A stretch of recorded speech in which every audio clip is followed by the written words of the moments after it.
Hello दोस्तों, कैसे आप लोग। आप देखेंगे कि इंडिया और पाक के युद्ध में पाक की तरफ से तुर्की चाइना पाक के बिल्कुल सपोर्ट में थी। इस युद्ध में जो इंडिया और पाकिस्तान के बीच में युद्ध जो चल रहा था, और आप देखेंगे कि तुर्की के बने ड्रोन का युद्ध के अंदर खूब खुलकर इस्तेमाल हुआ, और चाइना के बने फाइटर प्लेन का भी खूब जमकर इस्तेमाल हुआ। और इतने साल हो गए, इंडिया के अंदर फाइटर प्लेन क्यों नहीं बनता है, ये सोचने वाली बात है। और फ्रांस जैसा छोटा देश कैसे फाइटर प्लेन बना लेता है। आखिर क्यों हमारे देश के अंदर बहुत सारे इक्विपमेंट जो है नहीं बनती, ना ही मेडिसिन के रॉ मटेरियल बनते हैं। मतलब हमारे देश के अंदर जो भी मेडिसिन बनते हैं उसके जो रॉ मटेरियल आते हैं सारे के सारे आपके चाइना से आते हैं। क्या इंडिया की एफिशिएंसी इन चीज़ों को बनाने में नहीं है? मतलब आप इंडिया के लोग क्या इन सारी चीज़ों को नहीं बना सकते हैं?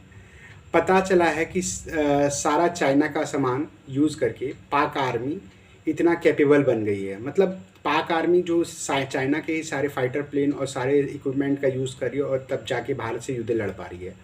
और तो और युद्ध के अंदर पाक से युद्ध एक तरह से चाइना से ही युद्ध हो रहा है। मतलब आप समझिए कि अगर हम लोग का देश पाक से युद्ध लड़ रहा है, तो वो पाक से युद्ध लड़ रहा है डायरेक्टली, और इनडायरेक्टली चाइना से ही युद्ध लड़ रहा है। क्योंकि इलेक्ट्रॉनिक जो वारफेयर के अंदर जो बायडू सैटेलाइट है चाइना का, उसका वारफेयर के अंदर यूज़ किया गया, बायडू सैटेलाइट का यूज़ किया गया है इलेक्ट्रॉनिक वारफेयर में। तो आखिर क्यों इंडिया के आर्मी के फाइटर प्लेन और आर्टिलरी को बढ़ाने की कोशिश की गई? मतलब आप देखेंगे इंडिया के अंदर जो फाइटर प्लेन है उनकी संख्या थोड़ी सी कम है, और जो आर्मी है उनकी संख्या को घटाया गया है कुछ सालों में। कहा गया है कि पाक आर्मी को जितना कमज़ोर समझा गया है वो इतनी कमज़ोर है नहीं, उससे ज़्यादा ही ताकतवर है। क्योंकि चीन से उसे फाइटर प्लेन और तुर्की के ड्रोन उसके पास है। और आपको पता होना चाहिए, जो तुर्की है वो नाटो का सदस्य है। नाटो मतलब नॉर्थ अटलांटिक ट्रीटी ऑर्गेनाइजेशन। तो उनके भी कुछ जो इक्विपमेंट होते हैं उनका एक्सेस जो है तुर्की के पास होगा। और अगर इंडिया पाक से अगर लड़ाई लड़ा है, तो इंडिया को ये भी बात समझना होगा कि तुर्की की सारी फौज, मतलब तुर्की की आर्टिलरी, तुर्की की सेना और जो पाकिस्तान की सेना है, उनका उनसे संयुक्त रूप से इंडिया को लड़ना पड़ रहा है।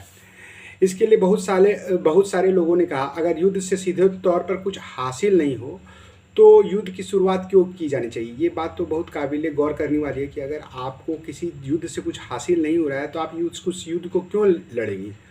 हमारे देश का हालात ये है कि रियल दुश्मन चाइना और पाक का तो कुछ बिगाड़ नहीं पाते, और देश के लोग को ही परेशान करते रहते हैं। मतलब आप देखिएगा कि चाइना और पाकिस्तान का तो देश के लोग को कुछ बिगाड़ नहीं पाते।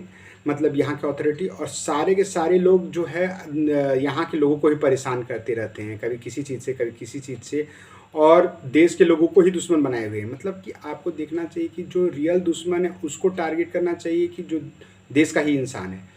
इसलिए ज़रूरत इस बात की है कि देश के अंदर फाइटर प्लेन और आर्मी को मॉडर्नाइज किया जाए। मतलब कि हमारे देश के जो फाइटर प्लेन है वो इतने उस लेवल के कैपेबल नहीं है। जो आपको जानना चाहिए कि स्टील्थ टेक्नोलॉजी आ गई है, और जो आपके मतलब कि 5 क्लास के फाइटर प्लेन आ गए हैं, क्लास 5। तो वो फाइटर प्लेन की ज़रूरत हमारे देश में बहुत ज़्यादा है। तो हमारे देश में ऐसे लोगों को भगा देना चाहिए जो देश की आर्मी को कमज़ोर कर रहा है, और बोलना चाहिए कि चले जाओ यहाँ से, जब कुछ आता जाता ही नहीं है, खाली पोस्ट पर बैठे हुए हो, और देश से तो क्यों देश पे बैठे हुए हो, वो कौन लोग हैं बताने की ज़रूरत नहीं है। इतना बेइज्जती मोदी करवा दिया देश का। पता चला बहुत सारा फाइटर पाक गिरा दिया, वो भी बहुत सारा फाइटर पाकिस्तान गिराया, वो भी चाइना के जेट से, चाइना के फाइटर प्लेन के, और जिसके अंदर स्टील टेक्नोलॉजी था। मतलब हमारे देश के अंदर जो लिया गया है फाइटर प्लेन, उसके अंदर स्टील टेक्नोलॉजी नहीं है, कम है।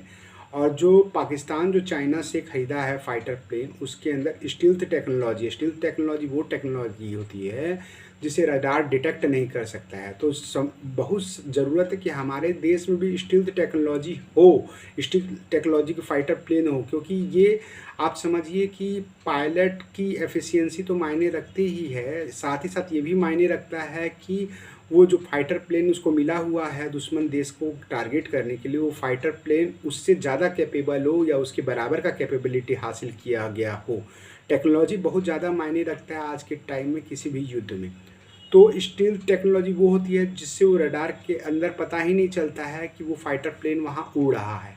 तो ये टेक्नोलॉजी इंडिया के अंदर के प्लेन में है या नहीं है, ये सोचने वाली बात है।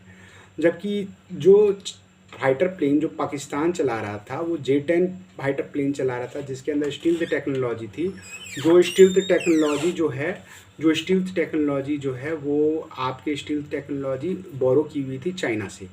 तो चाइना के पास सुपीरियर टेक्नोलॉजी है, तो उसका मुकाबला करने के लिए भारत के पास भी सुपीरियर टेक्नोलॉजी होनी चाहिए, या इधर इंपोर्ट किया हुआ विदेश से, या और इंडिजिनस मतलब हमारे देश में ही उसका विकास होना चाहिए जो फाइटर प्लेन होते हैं। जब दुश्मन देश के पास हाई टेक वाला प्लेन है, तो इंडिया का पायलट क्या कहा जाएगा। और कहा जाता है कि युद्ध के अंदर फाइटर प्लेन का बहुत बड़ा रोल होता है। जो जंग को जीतने के लिए इंडिया के अंदर तो मामले की लिपापोती कर दी गई, मतलब कि बता दिया गया कि फाइटर प्लेन नहीं गिरा है, और जो भी है वो सारा चीज़ बता दिया गया।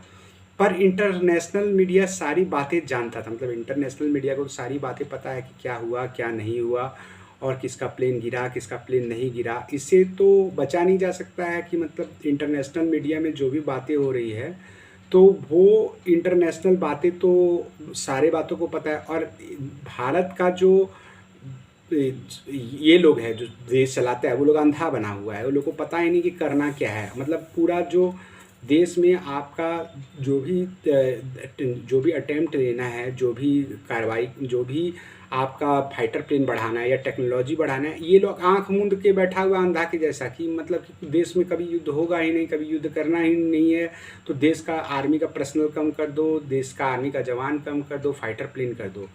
तो इन बातों से इंडिया की किरकिरी भी हुई और प्रेस्टीज भी कम हुआ कि पाक जैसा छोटा कंट्री इंडिया के आगे 21 ही साबित हुआ।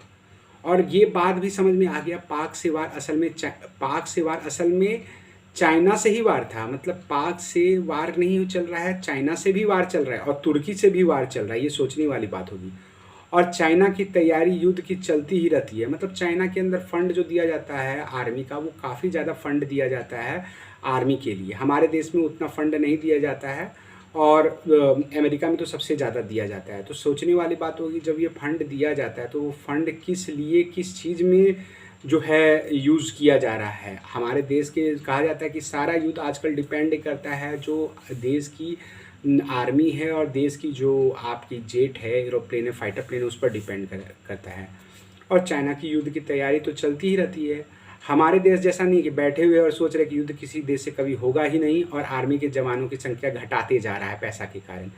2 लाख आर्मी का जवान का ज़रूरत है, तो कभी अग्निवीर लाकर उसका मनोबल कम कर देता है सेना का, जिससे कि उन लोगों को पैसा कौड़ी 4 साल का ही सर्विस रहता है और उतना ट्रेन भी नहीं हो पाता है, सीख पाता है, जिसके कारण कि देश का आर्मी कमज़ोर हो रहा है और पाकिस्तान और चाइना से लड़ने का क्षमता कम होते जा रहा है। इसके अलावा जो है फाइटर प्लेन का भी कमी है हमारे देश में, और आर्मी की कमी है। जो उन्नत किस्म का जो हायर क्लास का फाइटर प्लेन है, उसको हमारे देश में लाने की ज़रूरत है, तो या इंडिजिनस बनाने की ज़रूरत है। ये पाक और चाइना जैसे कंट्री में लड़ने में बहुत तक भारत की जीत और हार को तय करेगी। मतलब कि आर्मी पर्सनल आप बढ़ाइएगा और फाइटर प्लेन अगर हम लोग का देश बढ़ाएगा, या तुम बढ़ाओगे फाइटर प्लेन या तुम बढ़ाओगे आर्मी का जवान, तो ही हमारा देश विकसित करेगा। इसलिए देश के अंदर फाइटर प्लेन को इंडिजिनसली बढ़ाने का ज़रूरत है। आर्मी की संख्या भी बढ़ाने का ज़रूरत है। बकलोल नियर ही नहीं कि चले गए युद्ध लड़ने के लिए, अब बोका नियर युद्ध में करना क्या है पता ही नहीं है कि आगे कर क्या रहे हैं। खाली गए ऐसे बगझक किए बगझक। अरे युद्ध में युद्ध किस लिए किया जाता है? किसी पार्टिकुलर चीज़ के लिए किया जाता है। ज़बरदस्ती बना रहा है देश को ही कि हम ऐसे किए वैसे, जो हो ही नहीं रहा है उसको ज़बरदस्ती देश में बना रहा है कि ऐसे हुआ वैसे हुआ। जो असल है उसको छुपा रहा है, जो नकली है उसको दिखा रहा है। बोलता है हम लोग नकली को छुपा रहे हैं और असली को दिखा रहे हैं। अजब दुनिया हो गया। मतलब दुनिया में असली चीज़ छुपा रहा है, नकली को दिखा रहा है भारत देश में, लेकिन इंटरनेशनल मीडिया से बात छुपा हुआ नहीं है कि देश में क्या हो रहा है, वो सारा बात जानता है। धन्यवाद।